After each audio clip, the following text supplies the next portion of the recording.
Olá, família Golfinho! Sejam bem-vindos a mais um episódio do nosso videocast Oceano de Golfinhos. Meu nome é Ana Marina, eu sou bióloga e educomunicadora do projeto Golfinho Rotador. E uma coisa a gente sabe, em um oceano, cada golfinho carrega sua história. E há também pessoas que dedicam suas vidas para proteger esse equilíbrio. Mas nem todo mundo faz isso de uma forma tão especial, que é trazendo esse cuidado de dentro para fora. E por isso hoje a gente trouxe uma convidada que é a Cíntia. Mas antes de tudo, Cíntia, diz pro pessoal, quem é você nesse oceano de golfinhos? Uau, essa pergunta não é simples, né, Ana? Para eu dizer quem sou eu, né? Mas eu sou uma paulista, entusiasta com a vida, em conhecer lugares por esse planeta maravilhoso. Sou viajante desde os meus 15 anos de idade. Eu sou uma mistura de pernambucano com alemães e a minha parte alemã, principalmente, sempre me incentivou a aprender línguas, tanto que em casa eu só podia falar alemão. Desde pequena eu falo alemão e inglês, isso já abriu minhas portas para o mundo. E também desde adolescente os presentes que eu sempre ganhei da minha família foi viajar pelo mundo. Sou uma pessoa muito privilegiada por isso, porque eu acho que viajar é uma escola, conhecer culturas diferentes, ambientes naturais diferentes, comidas diferentes, línguas diferentes, enfim, museus diferentes, tudo diferente. Isso eu acho que dá um horizonte amplo para a pessoa, né? Sair um pouco da sua caixinha, da sua cidade, que eu sou, já tudo bem, São Paulo, metrópole, cosmopolita, mas hoje, na idade que eu estou, depois de muitos anos viajando, posso dizer que eu só não pisei ainda na Antártida, que é o sonho que eu tenho. E em breve eu vou realizar. Todos os outros continentes eu conheci e conheci muito bem. Voltei várias vezes para vários lugares. Que incrível, que interessante. E em todas essas viagens, em todos esses cantos que você pode conhecer, te fez parar ou atracar esse barquinho do projeto Golfinho Rotador? Então, o projeto Golfinho Rotador eu conheço desde 1990. Ele foi criado, ele tinha 1 mês de idade quando eu conheci o projeto Golfinho Rotador. E lá naquela época eu já fui mais ou menos convidada para ficar aqui. Mas eu sentia por esse meu lado cigana que isso não ia dar certo, né? Estou no projeto desde 2008, né? Agora completando 17 anos de projeto Computador. E depois de ter conhecido praticamente o planeta, né? Aí eu consigo ficar mais fixada com minhas raízes em algum lugar. Mas mesmo assim, como a gente também tem muitas ações no continente, muitas dessas ações sou eu que vou executar, né? Em workshops, em palestras, em cursos. Então você trabalha com a área de educação. Sim, eu trabalho tanto, sou coordenadora de educação ambiental e de sustentabilidade, né? Porque eu sou formada em letras, venho da área de humanas, né? Dentro desse oceano de golfinhos, eu não sou nem bióloga, nem oceanógrafa, mas tinha que ter alguém da área de educação, né? Porque um dos nossos pilares é a educação ambiental. E eu fui professora há muitos anos, eu tenho licenciatura, sala de aula há muitos anos. E a sustentabilidade já veio muito cedo na minha vida, com também o meu lado materno dos meus avós alemães. Eu sempre falo que aos 15 anos eu tirei o meu primeiro diploma de língua alemã e o meu trabalho foi sobre a chuva ácida na Europa, sobre a poluição atmosférica, né, o impacto no solo, nas árvores, nos rios, na saúde das pessoas. E o meu avô alemão era um homem assim muito erudito, né? Ele lia muito, então eu herdei isso também, né? Da minha família, de ler muito. A família do meu pai também, mas eu tive mais um contato nessa questão intelectual com a família da minha mãe. E meu avô já me preparou para isso com 15 anos de idade, eu falar sobre chuva ácida. Ele era engenheiro, mas, por exemplo, hoje se fala das punks, né? Que são essas plantas que não são convencionais e que são comestíveis, né? Ele já tinha isso no jardim dele, há muitos anos atrás, né? Dente de leão. Ele falava, não arranca esse mato é importante, a gente pode comer. Quando a gente avistava algum pássaro, alguma coisa, olha, tem que fazer silêncio quando a gente está na natureza, para escutar os pássaros, para escutar os insetos. Né? Sempre me evitaram de me levar ao zoológico, né? Porque, tudo bem, o centro de reabilitação de animal é importante ter, mas você tirar um animal da vida selvagem, ele estando saudável, colocando dentro de um zoológico, né? Eu já cresci também com esse conceito que isso não é uma coisa legal. E eu acho que a pandemia, o ser humano sentiu isso, né? Porque a gente ficou enjaulado, né? E quanta gente tiveram, assim, depressão, muitos problemas de síndrome de pânico, ansiedade. E a gente sentiu na pele, talvez, o que esses animais saudáveis sentem quando passam anos e anos e anos dentro do zoológico. Eu acho que essa questão dos zoológicos, como bióloga, eu posso falar que antigamente, né, os zoológicos antigamente, tinha muito essa questão, essa pegada, né, de trazer animais que eram de vida livre para dentro do cativeiro. Mas hoje os zoológicos modernos, eles são uma ferramenta incrível na conservação dos animais, né? Hoje em dia são animais que vêm do tráfico ou vítimas de algum acidente, então hoje em dia não são os mesmos zoológicos de antigamente, mas é muito interessante você trazer essa questão, né, essa relação que você via. Uma coisa muito legal que eu achei que você falou foi sobre a sua família, né? Porque em toda essa história que você contou, você sempre mencionou sua mãe, seu pai, seu avô. Então, esses ensinamentos vieram desde muito cedo, desde lá da sua infância. Assim, como é que era a Cíntia criança? A Cíntia criança, olha, eu sempre fui quieta, apesar de hoje eu não ser, né? Eu falo pra caramba. Quieta em que sentido? De ser tímida, você fala? Não sei se eu era tímida, mas eu era muito introspectiva. Talvez até por isso que eu gostei de aprender a meditar. Também foi um presente aí, indo para o meu pai, né? O meu pai me deu o curso de meditação aos 13 anos de idade, né? E eu sempre fui uma pessoa mais silenciosa de observar, né? E eu tinha uma comunicação muito forte com a minha mãe, por exemplo, e com o meu pai. Sempre tive muitos amigos, mas eu era daquela quietinha, sabe, tranquila. E comecei com atividade física também muito cedo, né? Eu era da equipe de ginástica artística da escola. Comecei com 7 anos de idade, ginástica artística, e fui até os 14 anos, fui 7 anos de trave, solo, argola, enfim, né, paralelas, todos os equipamentos, né, da ginástica artística. Eu não sabia desse ponto. E eu fui sempre uma pessoa do dia, né? Tinha festa, essas coisas, mas eu nunca fui das festas, da bebida, cigarro, essas coisas, nunca gostei. Eu sempre fui saúde, paz e amor. Então, desde pequena, esse autocuidado veio contigo, através de ensinamento, né?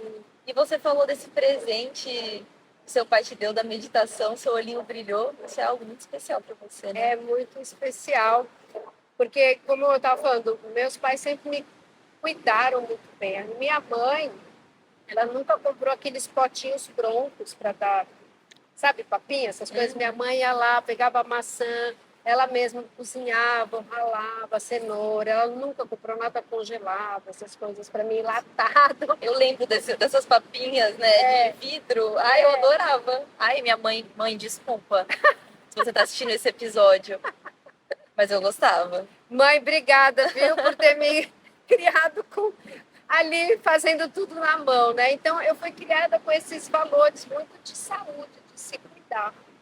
E meus pais se separaram quando eu tinha 7 anos de idade, e meu pai teve meningite, encefalite, e ele teve uma morte praticamente, né? E ele voltou. E nessa volta, meus pais acabaram se separando, meu pai, pernambucano, voltou a morar em Recife, e em Recife ele aprendeu a meditar. E os médicos que o acompanhavam viram uma melhora muito grande. Primeiro porque ele não ficou com nenhuma sequela. Para quem teve meningite, encefalite, uma morte, né? Assim, é difícil, né? Não ficar com sequela. Ele não teve, mas ele tomava muitos medicamentos. E aí os médicos que o acompanhavam perceberam que depois da meditação, ele teve uma melhoria tão grande que eles começaram a retirar os medicamentos do meu pai. E meu pai, com aquele bem-estar, ganhando peso, né? Enfim, tendo de novo aquela saúde, ele falou, acho legal, né? Meus filhos aprenderem isso. Meu irmão e eu, Felipe e eu. Eu, Felipe com 16, eu com 13, e a gente começou a meditar. E aí, isso também me abriu um outro mundo, né? Então, as línguas com os meus avós, com a minha mãe, me abriu esse mundo, conhecer o nosso planeta, diferentes países, né? O meu pai, com a meditação, me trouxe essa vida espiritual. Eu acabei indo para os Estados Unidos, para a Holanda, para a Índia, estudar tudo isso, me tornei professora de meditação transcendental nos Estados Unidos. Vivi como monja por um ano nos Estados Unidos, e foi uma das experiências mais incríveis da minha vida. Acho que toda mulher devia fazer isso, ou homem também, viver assim um ano como monge, essa introspecção, esse mergulho dentro de você mesmo, tipo, quem sou eu, quem é a Cíntia, né? E isso me abriu portas, porque depois eu fui para a Holanda, fui para a Índia, então sempre conhecendo o mundo e agregando mais conhecimento para a minha vida, né? Que é um conhecimento para mim, mas que também, o que eu acho legal é que eu também posso passar isso para quem tiver um interesse. Cara, mas que história diversificada e curiosa que você está trazendo aqui, né? E uma coisa que me chamou muita atenção é esse um ano que você mencionou, que você passou como monge, né? Se formando como monge lá nos Estados Unidos. O que te levou a tomar essa decisão? Olha, Ana, eu sempre fui uma pessoa muito curiosa, né? Na verdade, quando eu fui para lá, era só nas minhas férias. Um mês, era só para ficar um mês nessa escola de mulheres, que é da ciência védica, e a gente tem aí aula de sânscrito, de yoga, todas as abordagens da ciência védica, todos os ramos da ciência védica. E eu fui para ficar um mês. E tirei, né, avisei meu trabalho, que talvez eu ia me atrasar alguns dias, né, para voltar a dar aula, né, que eu dava aula naquela época. E a escola falou, não, tudo bem, né? Naquela época tinha fax, tá? Não tinha WhatsApp. E aí, quando chegou esse mês, eu me apaixonei tanto por aquele lugar, sabe? No meio das montanhas, é a Catskill Mountains, que fica na fronteira entre o Canadá e os Estados Unidos, no estado de Nova York. É um lugar maravilhoso, assim, com aula, sabe? Uma rotina de vida também super saudável, de acordar, meditar. E todo mundo lá meditava, fazia yoga juntos, e almoçava juntos. E era aquele movimento em grupo, um fenômeno feminino, com coletividade.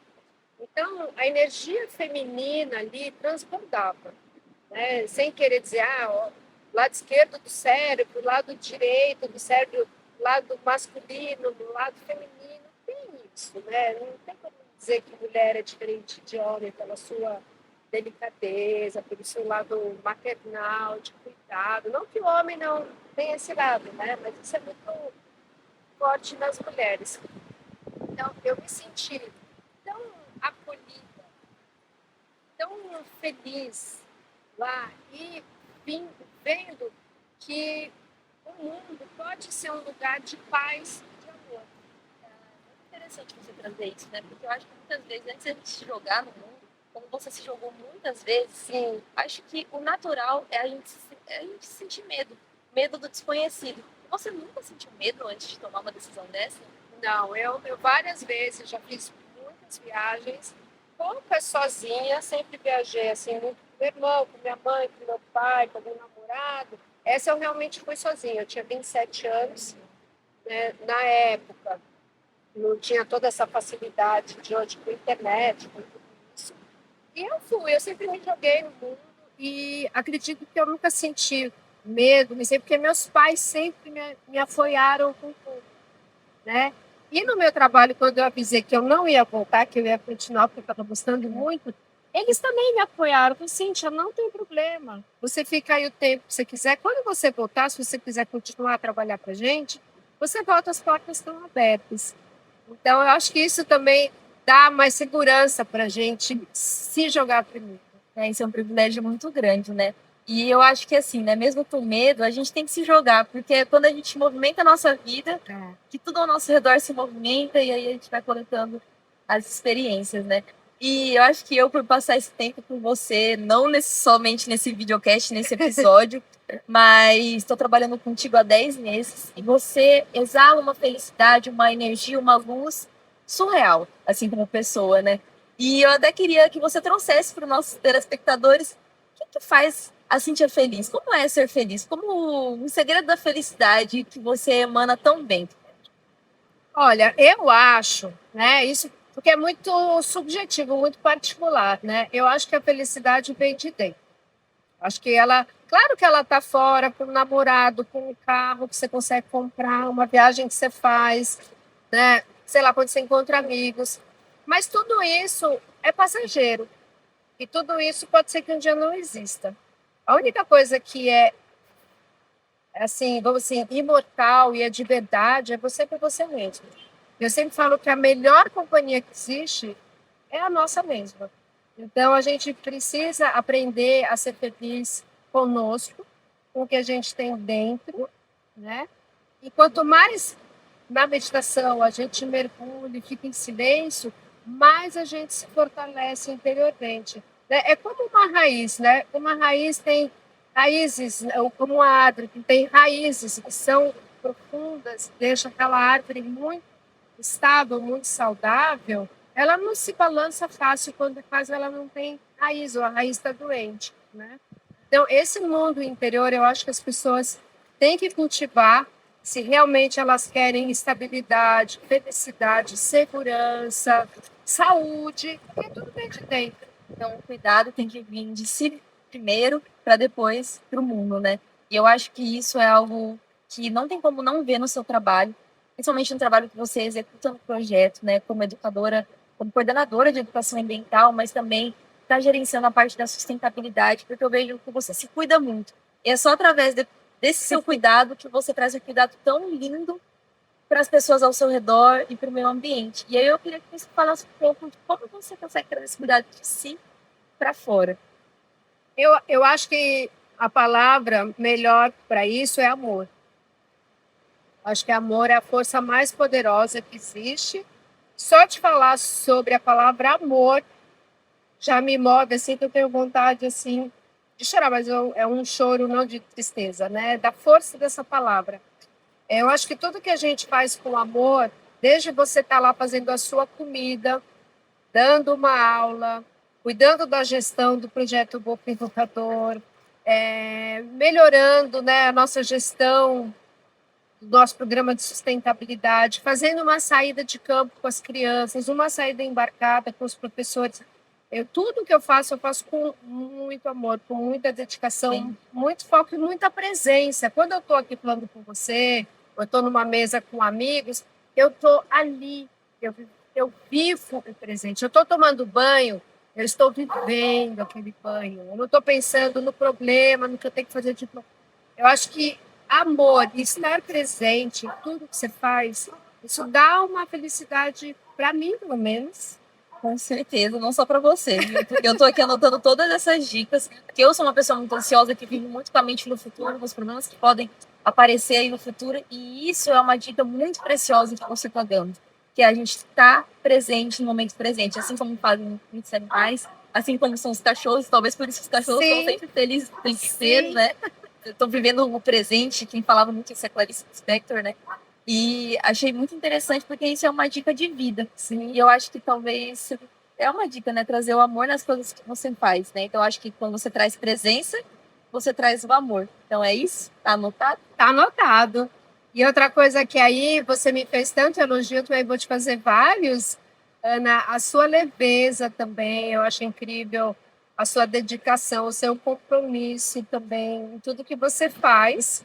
E eu fico muito feliz de ter ensinado você também a meditar, para ir diminuir um pouco a ansiedade. Muito obrigada por esse presente. Na verdade, muito obrigada ao seu pai que te deu esse presente. E hoje você pode passar esse presente para tantas pessoas, né? Com certeza. Para mim é um trabalho muito gratificante, tanto trabalhar na área de educação, porque não existe nada mais poderoso também que a educação para transformar as pessoas, né? Porque o conhecimento transforma, o conhecimento empodera as pessoas, né?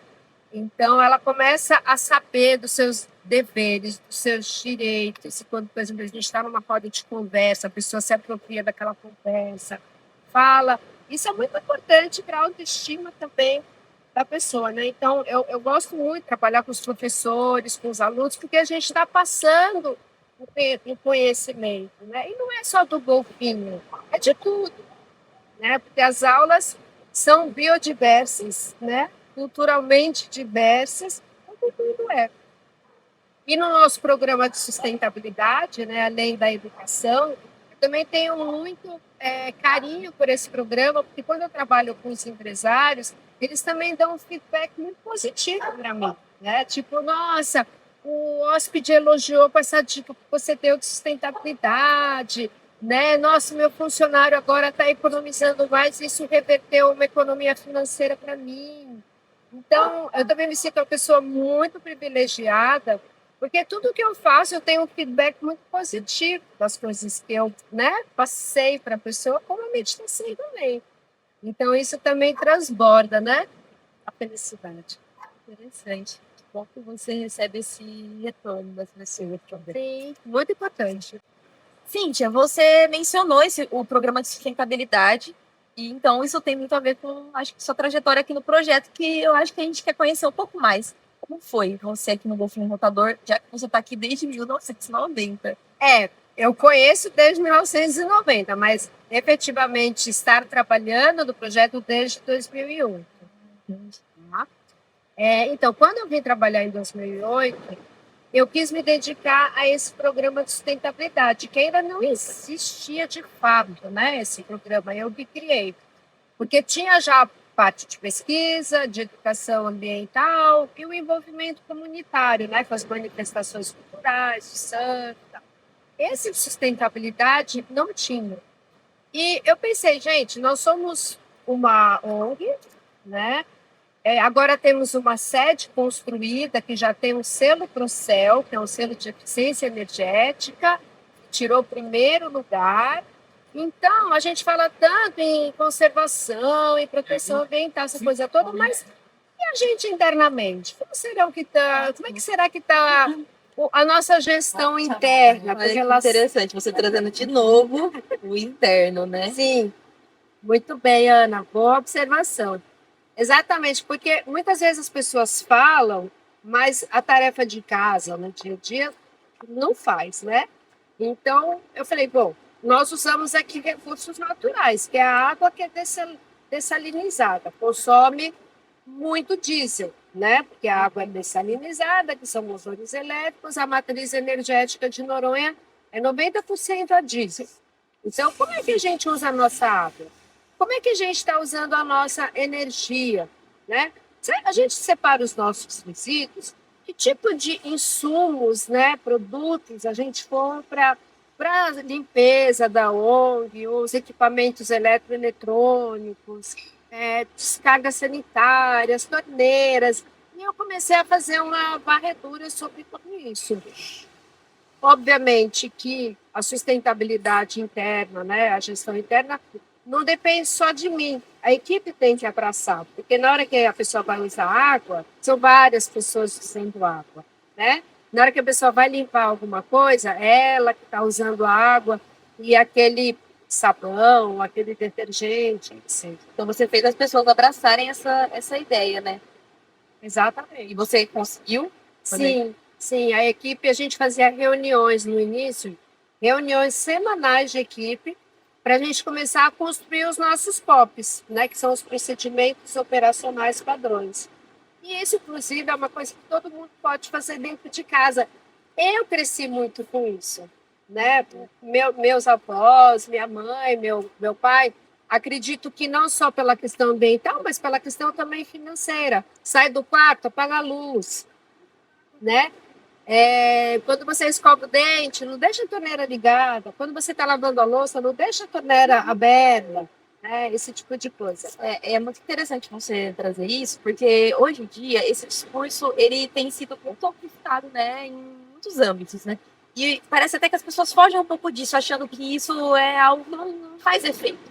E aí eu te pergunto, fazer esse pouquinho, essa tarefa de casa, adianta, traz esperança?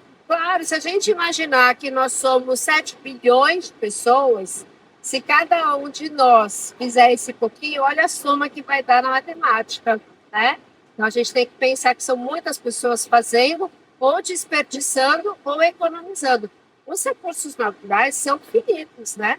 Essa ideia de que é infinito, não é. A água de qualidade potável representa uma porcentagem muito pequena no planeta. E se a gente pensar na dessalinização da água, mas a água do oceano tem muito, como é o caso de Noronha. Só que tem um alto custo energético, tem muita queima de diesel para fazer com que essa água possa ser consumida por nós aqui em Fernando de Noronha, né? Então, né, tem um custo energético. Com a questão, a gente começou a refinar e construir ferramentas de gestão. Então, a nossa política de sustentabilidade, né, a nossa identidade com missão, visão e valores, né, o manual de boas práticas para todos os procedimentos, desde lavar um carro, fechar a sede, usar os equipamentos. Então, quando a gente também comprava alguma coisa, isso aqui é certificado, isso aqui vai economizar energia, vai economizar água. Então, sempre olhando isso, às vezes é um pouquinho mais caro, mas vale a pena, porque vai diminuir também na conta da água e da energia, o valor que você tem que pagar. E a beleza da sustentabilidade é essa. Além de trazer economia dos recursos naturais, também vai trazer economia financeira. Porque todo mundo sabe o quanto é suado ganhar dinheiro, né? Quando a gente fala em valor em dinheiro, as pessoas dão mais atenção, né? Sim. Mas todo esse trabalho que teve, né, de construção com a equipe dentro da sede, trouxeram resultados muito positivos, né? Sim, com certeza. A gente viu que mesmo em Noronha, logística difícil, tudo difícil, né? Morar numa ilha que é distante, né? Ou seja, não tem desculpa para quem tem uma logística mais fácil. Exatamente. Tá.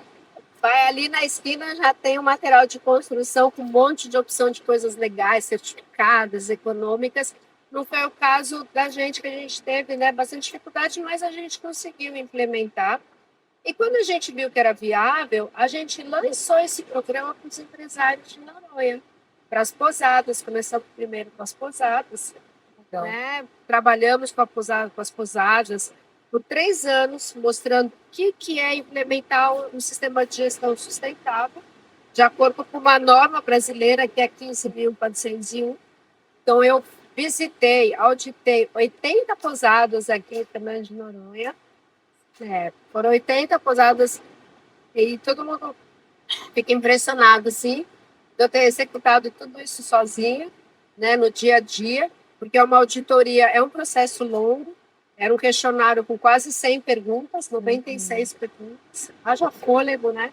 com certeza. E eu tinha uma pessoa que me ajudava só a planilhar os dados, né? Porque isso depois foi a minha pós-graduação, né? Todo esse trabalho que eu fiz com as pousadas para trazer a evolução, os resultados, né? Então, as pousadas também ficaram muito satisfeitas, né? Com essa consultoria, porque foi tudo gratuito, né? Você tem auditoria, consultoria, material de apoio por 3 anos. E foi muito legal. Muito legal. Vocês conseguiram estender isso, né? Sim. Vocês construíram para Noronha, para as pousadas de Noronha, né? Sim.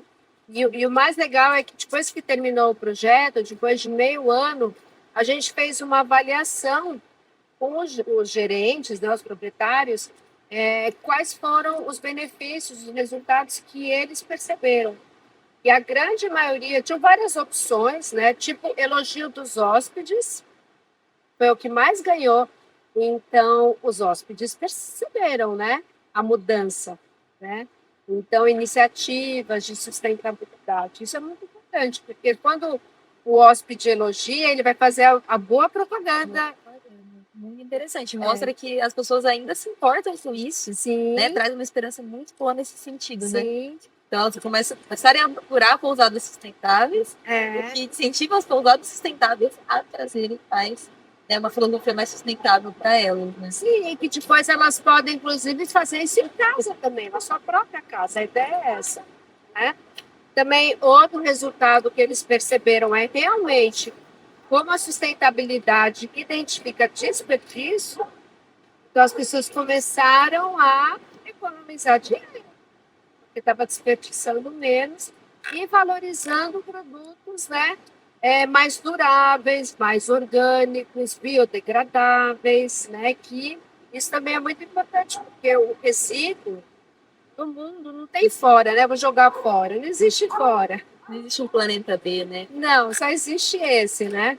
Então, quando você prioriza, né, qualquer insumo que vai ser biodegradável, ou quando ele for descartado, ele tem um impacto menor possível, melhor, né? Porque, como você falou, não tem plano B, não tem planeta B, só tem o planeta A. E olha que interessante, né? Você trouxe esse cuidado seu, que se estendeu para o golfinho rotador.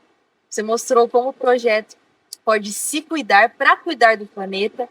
Isso se expandiu para Noronha, né? Então as pousadas aqui foram aplicando o que você ensinou.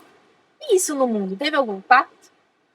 Ah, com certeza, né? Porque a gente age local, mas está pensando de forma global, né? E o legal, Ana, é que esse programa de sustentabilidade fez tanto sucesso com as pousadas que os bares, os restaurantes, as operadoras de mergulho, os passeios, os barcos, né, que fazem passeio, também ficaram interessados. Então a gente acabou abrindo cursos para também todos os elos da cadeia produtiva de Noronha, para que a gente tenha realmente um turismo sustentável, né? E aí tem uma parte que a gente sempre fala da certificação, né? Certificação é legal porque você contrata uma instituição externa para fazer uma auditoria e validar os seus processos, né? Então, ao longo desses anos todos que a gente vem nesse processo, como é normal em gestão, melhoria contínua, né? Não só no individual, né? No ser, a gente sempre está se melhorando como pessoa, e aí a gente vai estendendo isso para o nosso entorno, família, trabalho e também na empresa, né? Então, a gente vem sempre, de tempos em tempos, buscando premiações, porque uma coisa é a gente se achar, né? Ai, meu trabalho é lindo. Nossos pais nos elogiarem. Ai, como eles são lindos, que calça linda, porque eles abraçam. Vai me elogiar de qualquer jeito, né? Pai e mãe sempre elogia, marido, mulher, filho, né? Isso é o normal, é o esperado até, né? Mas existem hoje muitas instituições que você pode se certificar, ter reconhecimento, ganhar prêmios, e a gente tem feito isso com muita frequência, né? Vou citar um, por exemplo, que foi o da ONU. Hoje no mundo, a certificação é algo muito importante, tem muitas instituições, né, que certificam. Pode ser para o turismo de aventura, então uma certificação de segurança, né? Por exemplo, no turismo, existe a 15.401, que é para meios de hospedagem, mas também existem as referências, tipo 9.001, que é qualidade, gestão ambiental, 14.001, enfim, né? Várias certificações. E eu acho muito importante para validar, que uma instituição valida e reconhece o que você faz. E aí você tem um termômetro, como é que estão teus requisitos, né, e indicadores. O que são requisitos? São temas, né? Então, por exemplo, gestão do uso da água, eficiência energética, resíduos sólidos, né? A boa empregabilidade, enfim, né? São vários requisitos e cada um desses requisitos tem vários indicadores. Então, isso é legal porque é um termômetro para saber onde você está bem, né? Ou o que não está legal que você tem que melhorar, ou o que você tem que inovar que talvez você nunca nem pensou, porque ali uma auditoria, né, uma certificação, ele vai cobrir vários pontos, né? Então hoje internacionalmente existe uma coerência com o que se fala, com o que se pede para uma certificação, né? E o projeto vem há muito tempo não precisando, né? Mas aquilo que eu estava falando, não basta só nossos pais nos elogiarem, a gente achar o nosso trabalho bonito, a gente também precisa instituições externas validem, reconheçam e mostrem como é que a gente está, né? Então a gente já recebeu alguns, o nosso primeiro foi o selo Procel de eficiência energética, que projeto arquitetônico tirou o primeiro lugar, a gente ficou muito feliz, né? Em categoria edificações pequenas, né? Que a nossa sede é pequena. A gente também teve já muito reconhecimento aqui local, em Noronha, que a gente recebeu título de utilidade pública, ou então com os nossos projetos de educação, né? No Conselho Distrital, a gente recebeu o mérito. E aí não é só local, né? A gente também aí expandiu o nacional, a gente tem também o prêmio da Brastoa, que são operadoras de turismo aqui no Brasil, e a gente também tirou o primeiro lugar como um parceiro que incentiva o turismo sustentável, né? Porque a gente é uma ONG, a gente não vende serviço turístico, mas a gente vive num destino turístico muito cobiçado, né? E que o crescimento aqui seja com base no desenvolvimento sustentável e não turismo predatório. Não é? Importante. Com certeza. E temos também um outro reconhecimento internacional, que esse a gente tem muito orgulho, com base para uma educação para o desenvolvimento sustentável, que foi pela ONU, o Okayama Award, que a gente ficou entre as 10 melhores ONGs do mundo, né? Então, a gente fica, claro, muito feliz com o nosso trabalho. Aquilo que eu falei, né, da gente ter esse feedback que deixa a gente muito feliz. Totalmente merecido, né? Com certeza, né? E recentemente, esse ano, agora 2025, em junho, eu também tive a honra de ir a Natal, que a gente recebeu o nosso selo ouro pela Green Destinations. É normalmente uma instituição que certifica destinos turísticos ou empreendimentos turísticos. E aí, como eles certificaram Noronha o ano retrasado, eles apresentaram, a gente foi numa apresentação, né? Porque a gente sempre está participando aqui, né? De tudo da ilha. E aí o pessoal apresentou, a gente achou super legal e perguntou: vocês certificam ONG? Eles falaram: não, aqui na América Latina a gente nunca certificou. Eu falei: e a gente pode fazer uma tentativa? Eles falaram: por que não, né? E aí a gente passou 5 meses, eu me dediquei, me debrucei sobre a certificação, que não é um processo fácil também, tive até que um pouco me isolar para atualizar nossos documentos, fazer todo esse levantamento interno, ver o que estava desatualizado, o que não estava no site, porque isso tem que estar também tudo sendo mostrado para o público, não adianta só a gente saber, o público externo, né? Precisa. E aí teve a cerimônia lá em Natal, da Green Destinations, e a gente recebeu selo ouro, 95% de conformidade a requisito de sustentabilidade. Então, é um trabalho de equipe.